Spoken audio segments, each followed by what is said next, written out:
Welcome back, everyone, to the Space City X-Files podcast. This is Rick presenting the facts of today's case. I'm very glad to have you here listening. Episode 6 case is a true crime story, so we must give the proper forewarning. It's over the mysterious death of Mike Mansholt, a 17-year-old bright young man whose life was cut short under very strange circumstances. So, Mike was vacationing by himself in Malta.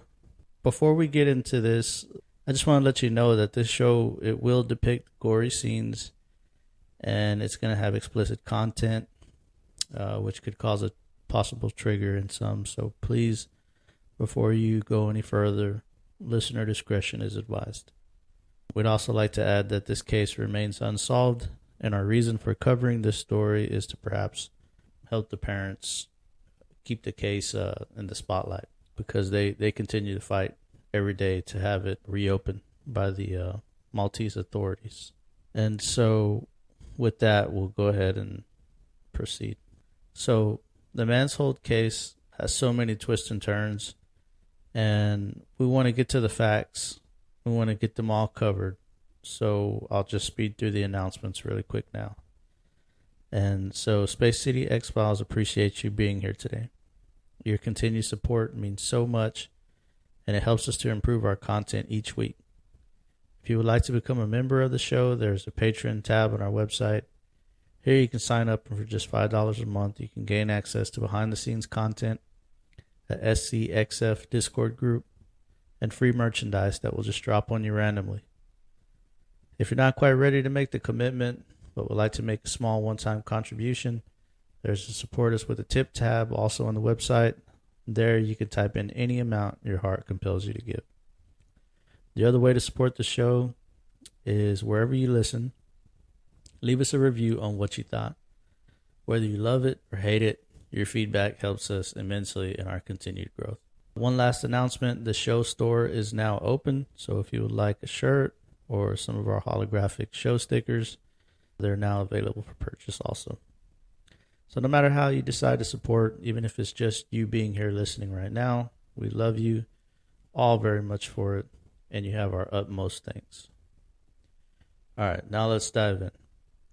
So what we'll do is we'll go over who Mike Mansholt was, and then we'll talk a little bit about his family. Afterwards, we're going to take a little class trip and find out about the Malta area. And then we'll dive into what happened and the details. To conclude, we'll take a look at those theories behind what could have happened to young Mike. Okay?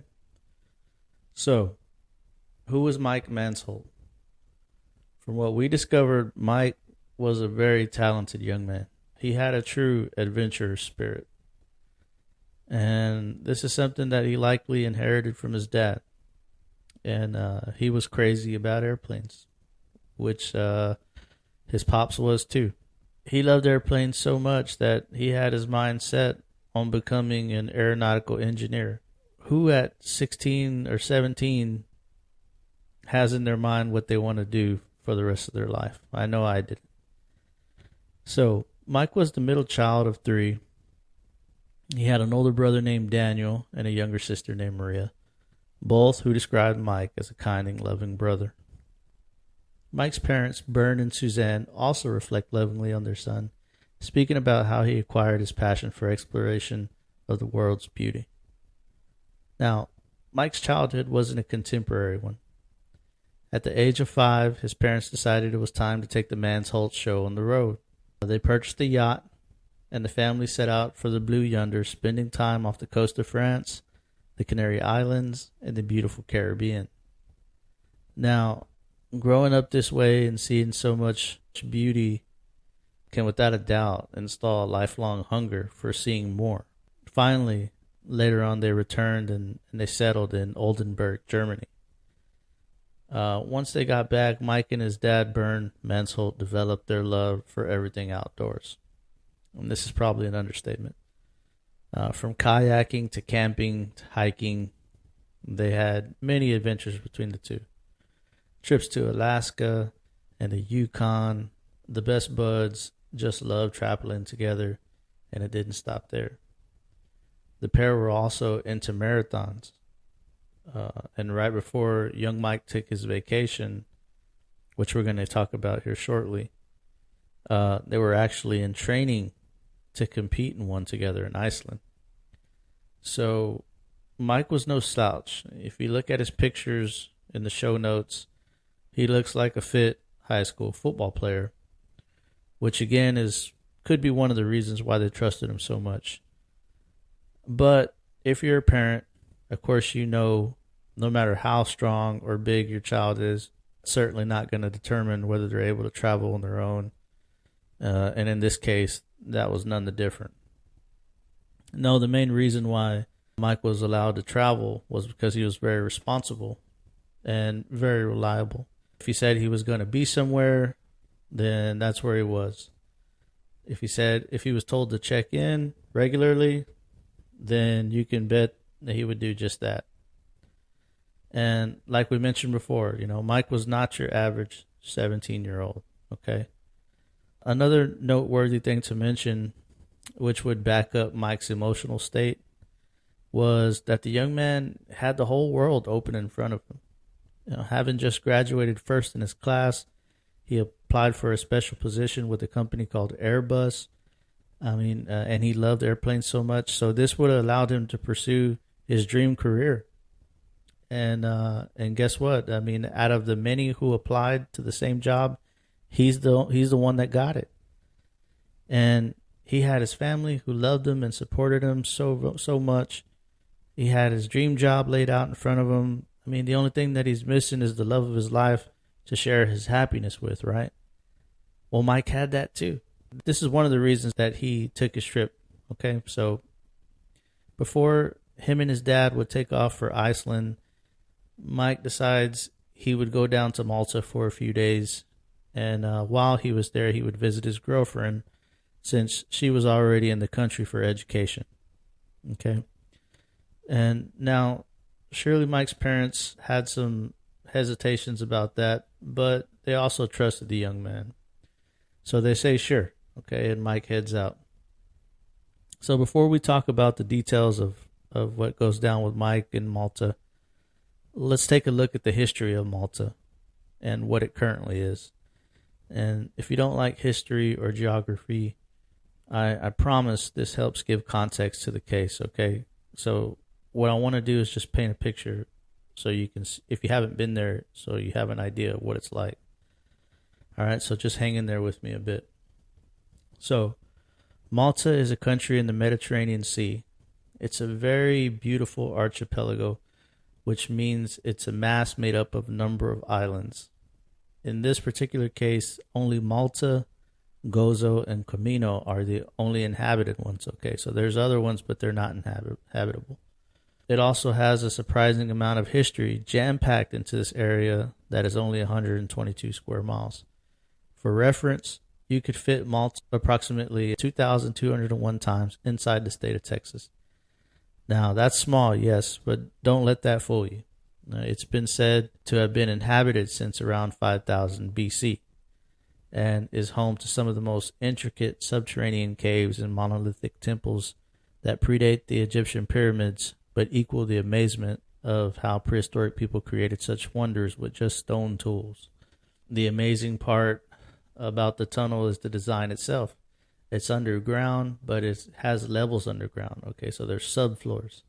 And most of these paths and levels were cut directly out of solid rock. And can you imagine that with the stone tool carving out, pretty good sized pathways through solid rock? And the historical landmarks there, or land sites, are so amazing that UNESCO, which is the United Nations Educational, Scientific, and Cultural Organization, has deemed 3 of them as World Heritage Sites, which surpass or equal some countries that are much, much larger than they are. And now the climate is considered to be a Mediterranean climate, so it has mild winters and hot summers, with the rain occurring during the autumn and winter seasons and the summers being dry. This makes it a tourist destination, which accounts for a lot of the country's economy in today's time. So I think that covers the lay of the land, at least enough for us to proceed. But we'll come back to the caves later because they're one of the reasons why Mike went there also. And they have some pretty strange shit associated with them. But for now, let's lay out the timeline of activities for Mike. Okay, so he arrives in Malta on July the 8th and is staying in the Astra Hotel in Sliema, and that's located on the east side of Malta. It's known that he spent the week with his girlfriend, and then she ends up completing her work there and heads out on the 17th of July and then heads back to Germany. Now, Mike stays behind and plans to do some sightseeing, but was scheduled to be headed home himself on the morning of the 19th, and then he would have arrived in Germany at 10:15 a.m. that morning. The last time anyone would get any correspondence from him would be on the 18th of July. The morning of the 18th, it said that hotel CCTV has him coming out of his hotel room, number 105, at 8:39, wearing a dark blue t-shirt, carrying his backpack in one hand and a cell phone in the other. And then after that, from here, the reports have kind of varied a bit, but the majority idea is that the mountain bike rental, which had been confirmed that he did purchase, took place during this time period, because the next time he was seen on CCTV hotel cameras, it would be 9:10 a.m., and he had the bike and the backpack and the other items with him. And so the next thing Mike would do from here is he would settle his bill with the hotel, which suggests to me that either he was planning on camping out that night and then heading to the airport in the morning, or he was going to cruise around all day and then go check in at the airport and sleep there. Or it's possible that he could have planned on renting another hotel room, but that's not supported by credit card purchases. They checked the records, and that's not there. So we know that didn't happen. Now let's get to the last message anyone receives from him. Okay, so here there are two different reported stories also. One is he messages his parents at 10:19 a.m. on WhatsApp, and he's saying that he's having a great time and that he plans on checking out a place called the Realm of the Dead Catacombs, which is a set of catacombs in Rabat, from what I understand.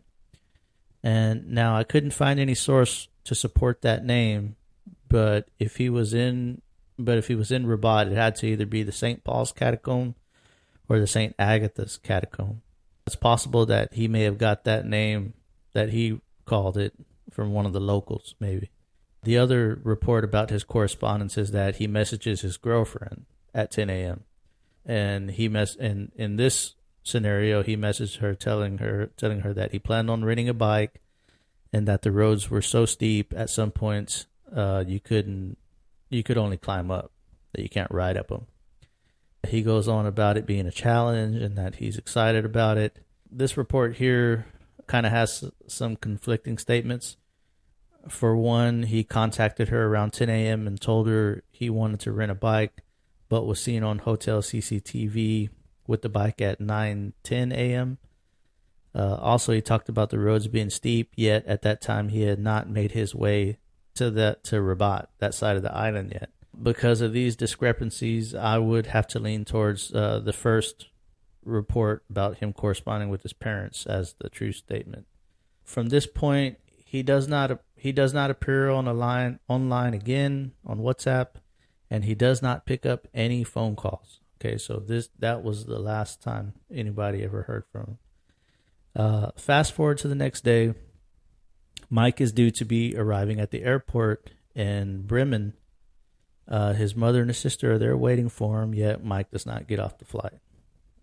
They would soon learn that a connecting flight in Luxembourg was delayed, so maybe this was the reason Mike was not there. I don't know. They're not worrying yet. Mike's mom, however, she started to get a feeling that something may have not been right, because it was totally out of character for young Mike, because he's always been so dependable about these type of things. I mean, if his flight had been delayed, surely he would have found a way to relay that message. All the family can do is continue calling his phone, which goes to voicemail after ringing and ringing. And at this point, Susan has already let Bern, his father, know what was going on, so they had already begun to make plans to go find their son. Now, for some reason, Suzanne does not go and report Mike missing.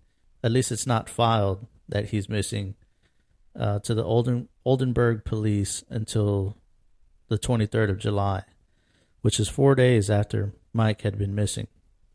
Now, if you're a follower of true crime, then you probably know police, and this is internationally, they have this stupid rule that you cannot report a person missing unless they have been missing for 72 hours. Now, I hope this is not the case or the reason why she was not allowed to make the report until 4 days later, because, I mean, this stupid rule has proved completely damaging to cases that I've covered in the past. So much time gets wasted, so many leads can go cold, and people just forget, things that somebody's seen that stood out as odd in a few days, they forget about it. I mean, it's something that seriously needs to change. And the worst part about it is that it's not even really a law. It's just a preference of, the local authority. Anyhow, moving on. When Susan arrives at the police early in the morning on the 23rd, she is shocked. The Oldenburg police inform her that the Malta authorities are too looking for Mike, because from what I gathered, the bike rental company called the police after Mike failed to return his rental. So this is how Malta began their search for him. Now, everyone's in full panic mode right now. Bernd and Daniel, so his father and his brother, fly to Malta, and they scour the city from end to end, checking all his known locations, all the while keeping in constant contact with Malta police. The only thing local police can confirm at that point was Mike did make it to Rabat, or he did check out the catacombs. After that, it's like he just disappeared. And this is where the case starts to get kind of strange, okay? So 8 days later, oddly, through an anonymous tip, somebody calls into the local authority and reports a body located at the Dingley Cliffs. This area is located to the far west of the island and happens to also be the highest point. It's also a highly visited area for tourists, because the vantage points that are accessible have stunning views. And so now we'll go into this more once we wrap up the detailed portion of this case. But it's been theorized that Mike's body was perhaps dumped there because somebody knew it would be discovered eventually. So the Malta police check out the lead, and sadly they confirm that it is the body of 17-year-old Mike Mansholt. The family is absolutely heartbroken, and unfortunately they were in for more shocks soon. With Bernd and Daniel looking on, the police removed Mike's body from a rock hollow. And if you don't know what that is, I recommend looking up the images so you can get an idea of what it is. But a rock hollow, to make it simple, is a large hole that can be in the sides of a mountain or ledge. And in this case, it was a larger one, big enough for Mike to fit into. Now, what's strange about it was when he was found there from the street, you would not be able to see his body from there. So whoever this anonymous tipper was that reported it had to know somehow that it was there, or they were down there in that area for some reason and seen it with their own eyes. Over the years, Bernd has argued that the Malta authorities made a huge mistake in not trying to trace down who this anonymous tipper was, being that although Mike's body was there, all of his personal belongings were never found. So to this day, his backpack, his GoPro, his cell phone, and wallet remain missing. All things that possibly could have helped solve or suggest what really happened to him. And it's very important to know also that Mike never went anywhere without his GoPro, okay? He was all about the sports. He was all about outdoor activities. And he was the type of person who loved to document his experiences. And according to his parents, he was really good at it. If the GoPro wasn't attached to his bike or his helmet, then he had a black utility belt that he wore when he was traveling or hiking. And if it wasn't on any of those two places, then it was there when it wasn't in use. Now, that day when Bernd identified Mike's body, He didn't get to look over his whole body, but later he asked the lead investigator if there was a black square GoPro attached to his belt, to which she replied, yes, it was. Now here comes another failure of the Maltese police. When Byrne would come to pick up what belongings that were there, when he went to go pick up the belongings, the GoPro was not given to him. And so when he asked where it was, the detective replied that she never said that it was there and that he was mistaken. Now, Byrne is getting completely pissed right now and bewildered because he obviously heard her say that it was there. So he brings in Daniel, who also heard the investigator say that the GoPro was there. When she's faced with this situation, she has a black Canon camera returned to the family that didn't even belong to Mike. So now, possibly the only device that could have shown what actually happened to Mike appears lost forever, or stolen by some POS who saw an opportunity to swipe it from a dead boy, or, to go one further, kept out of evidence by a crooked organization. We'll get more into this in theories about what happened later, but for now, let's finish. Let's finish up with the details. With nothing left that they can do on the island, Byrne and Daniel return home devastated. Malta will conduct an autopsy and send Mike's body home as soon as possible, they say. Meanwhile, their investigation continues, trying to piece together a possible cause or a suspect, whichever comes to light first. And during their investigation, they receive 3 significant leads, but surprisingly, they don't follow up on none of them. One is from the local hospital. A patient hears the news about a missing German teenager, and he tells staff that he's seen the boy there at that very same hospital, but they conclude that the man was hallucinating from the medicine he was on, and they completely rule that out because there was never no record of Mike checking in. So another is from a local who says he's seen Mike at an establishment called the Tiger Bar, a place that is known for drug trafficking, according to the locals. Now, on this one here, police did say that they tried to see if someone around the bar or at the bar could corroborate the lead, but they were unable to. They eventually ruled that out too. Finally, and this one here could have possibly been the most promising, around Mike's body, there was found, where he was found, laid some fresh cut grass clippings that were just completely out of place from amongst the rocky terrain.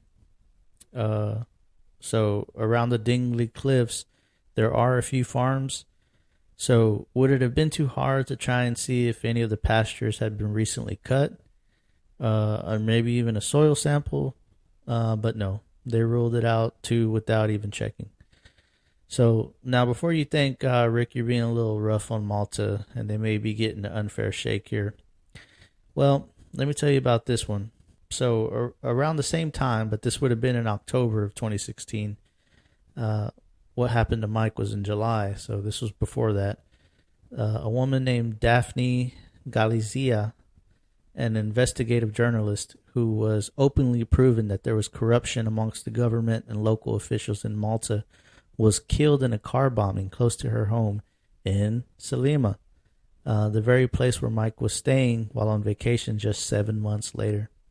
Now, I'm not saying that these were connected, but what would a political organization do to try and avoid any further international scrutiny? If you're interested, I recommend you look up Daphne's story because she was a bold and brave journalist, and she didn't deserve what happened to her.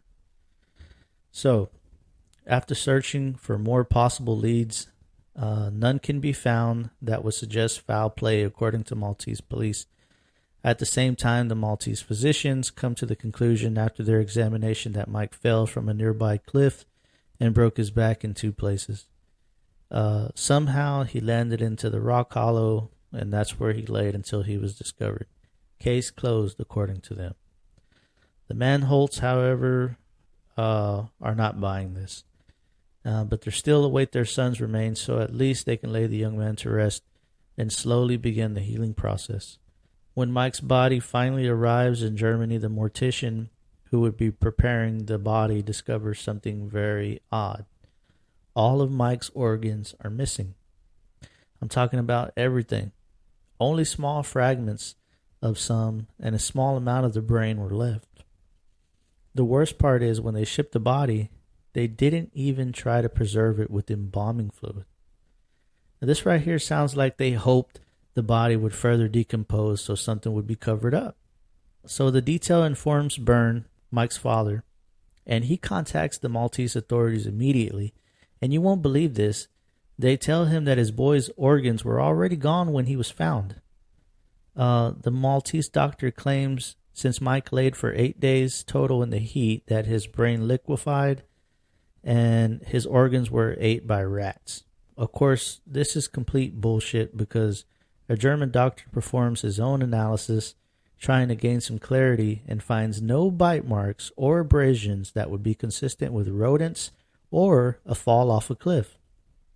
And get this, Mike's back was not broken in 2 places. It wasn't broken at all. So are you as pissed as I am right now? Because I can imagine what the family is feeling. I mean, geez, you have this report saying your son's death was ruled an accident and that no foul play was suspected, but he was found with no fucking organs. When would have been a good time to relay that information? Well, probably as soon as you find out. At this point, the Mansholts have lost all confidence that the Maltese authorities were trying to honestly investigate their son's demise. And this event embarks a journey of court proceedings and appeals that continue to this very day for the family. And so here we are, present day, all caught up. Doing the research for this case was mind-boggling. Just when you thought nothing else surprising could happen, it did. And to be honest, I mean, we had to abbreviate many things because we only had so much time. The main points, of course, that helped bring awareness to the case, we got those in. Now, all we have left is to look at possible motives and theories as to what happened to Mike Mansholt. And we'll start with the Maltese authorities' theory first. Okay, so their scenario is the whole day goes as planned. Mike makes it to Rabat and has fun exploring the catacombs he wanted to see. Then he gets on his way and bikes to the Dingley Cliffs. While there, he tries to carry his bike and himself up a steep ledge. It's here that he unfortunately loses his footing and falls down, somehow landing in the rock hollow. His bike gets caught in the brush on the way down, and that's why it was not found next to his body. Somehow, though, during the fall, his shoes and sunglasses came off and landed right beside him, since this was in the report on how he was found. So, what's wrong with this story? Well, if you've been listening with us from the beginning, it's not hard to understand that there are some discrepancies here, okay? For one, where are the abrasions and bruises? Where are the broken bones that would surely have occurred? Where are his belongings? And how did all his organs get removed? Byrne went to court recently and was finally able to get the full investigation report, unredacted, turned over to him.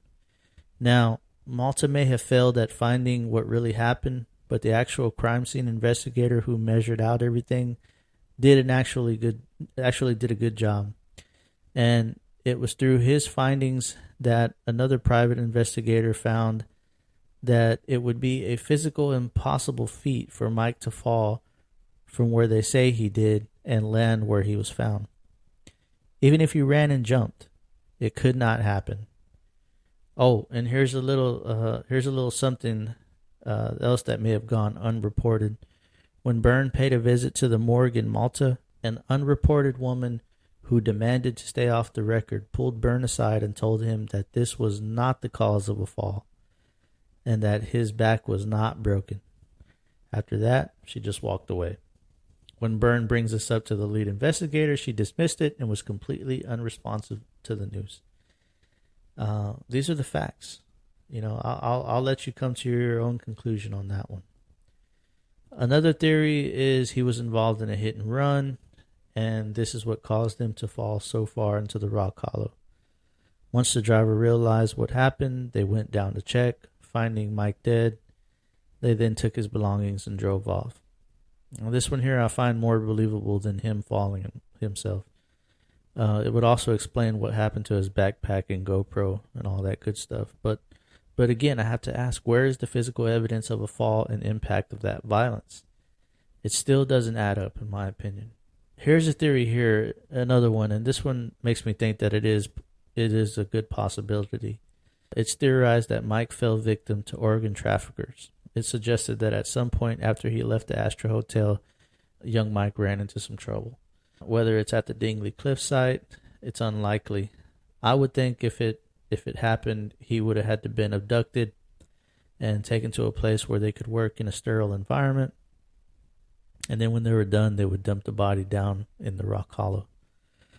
Another scenario would be while he was down in the catacombs, he ventured off into one of the many narrow pathways and eventually stumbled upon some people who were up to no good.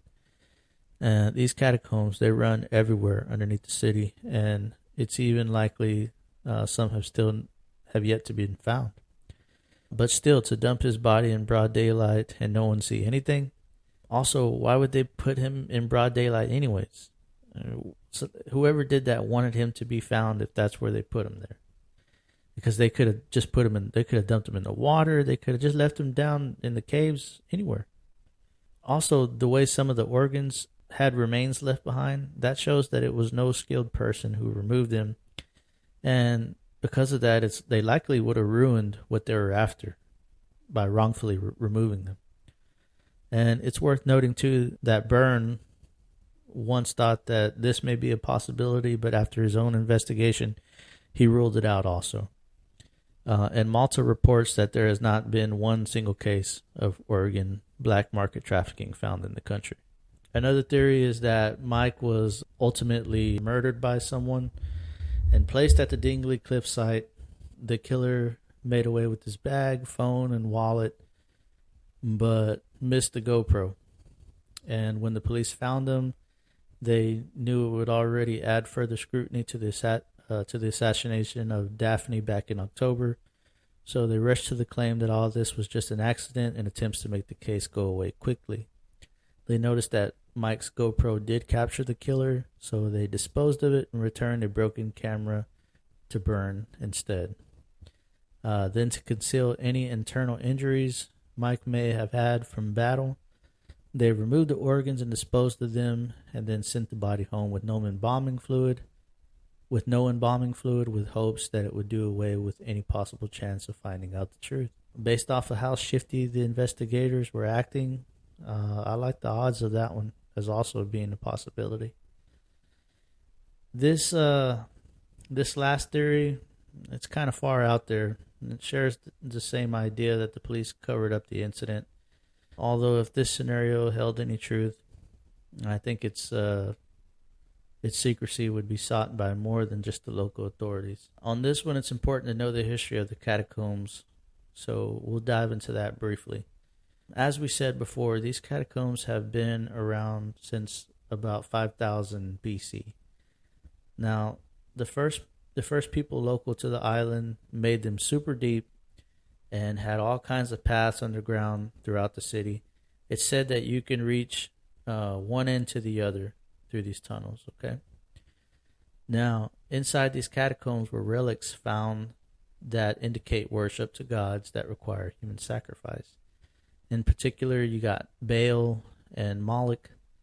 In 2012, Andrew Cross of the Hebrew University translated the Latin inscription found down in one of the tombs, and it read, "To the Holy Lord Saturn," which is Baal, "a great sacrifice of nighttime.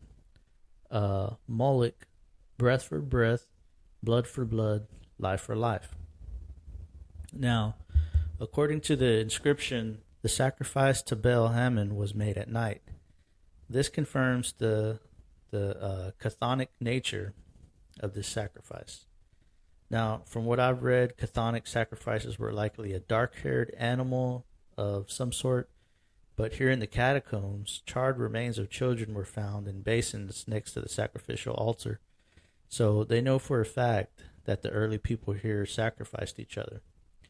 Another strange founding down in the Hypogeum catacomb was one of the floors was found to hold the remains of 33,000 people. And the way the bones were found indicate that they all died next to each other. What happened? It's unknown, but super, super weird. One of the other major finds when the researchers were first unearthing the mysteries of the catacombs were a strange type of skulls that did not appear to be human. Approximately 30,000 skulls were considerably large and elongated, meaning that the top of the heads were like stretched and they came to like a rounded point. Not like what a human skulls would be. If you ever seen cone heads, you're thinking about something like that. Now, at first, the Maltese Heritage Site, they had them on display, but in 1985, they took them off, and now they're only allowed for people who have security clearances. And why did this happen? I don't know. But from the very start, top researchers suspected that this could be a pre-human civilization, and Malta apparently shrugged this theory off. Now, these were found in the 20s, but perhaps as technology improved and we found new innovative ways to test skeletal remains, maybe Malta felt it was time to take them down. It's worth to note that Malta has not allowed for any substantial testing on any of the remains found down in the catacombs. So not just the skulls, but the bones. They don't want to test it. It's almost like they don't know what happened down there, and they really don't care to. To add to the mystery of the catacombs, in a 1940 August issue of the National Geographic magazine, they posted a piece on about strange sightings and disappearances associated with the catacombs.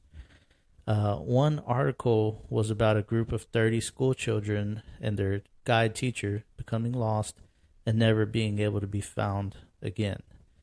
The local stated that for days after, the children could be heard wailing until after about a week, and then the wailing stopped. They searched and they searched, but they could never find where they went. In the same magazine, a piece about an explorer named Lois Jessup relates her experience of her visiting the catacombs.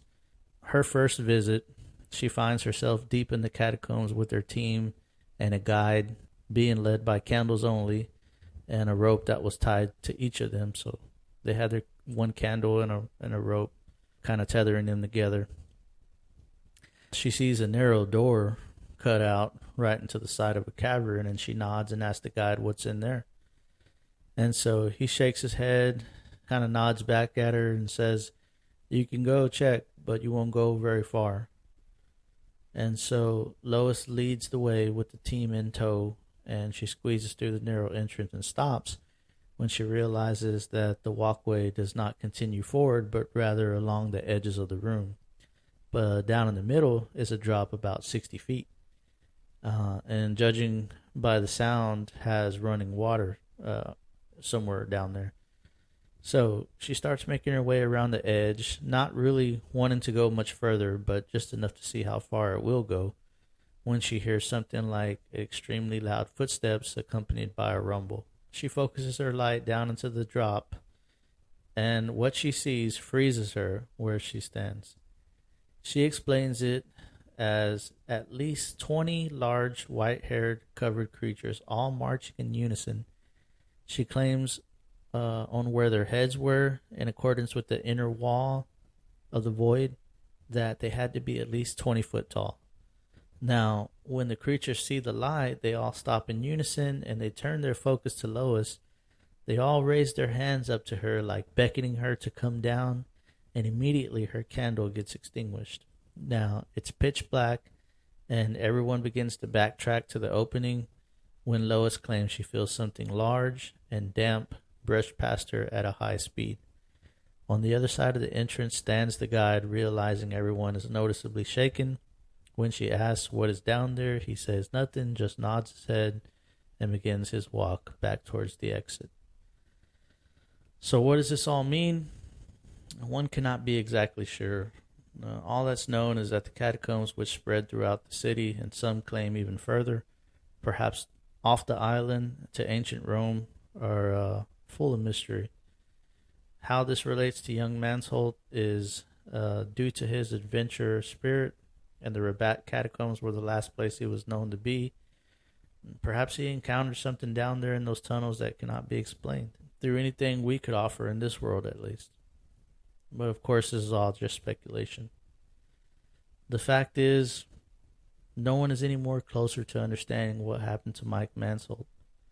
But the family continues to fight and keeps hope alive that someday they will have that closure.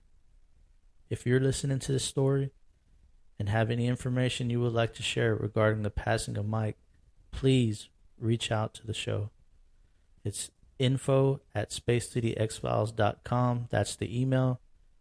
info@spacecityxfiles.com. You can remain anonymous if you like, but if you can help give the family answers, please do it. This is Rick with the Space City X Files podcast, and I'll see you on the next episode.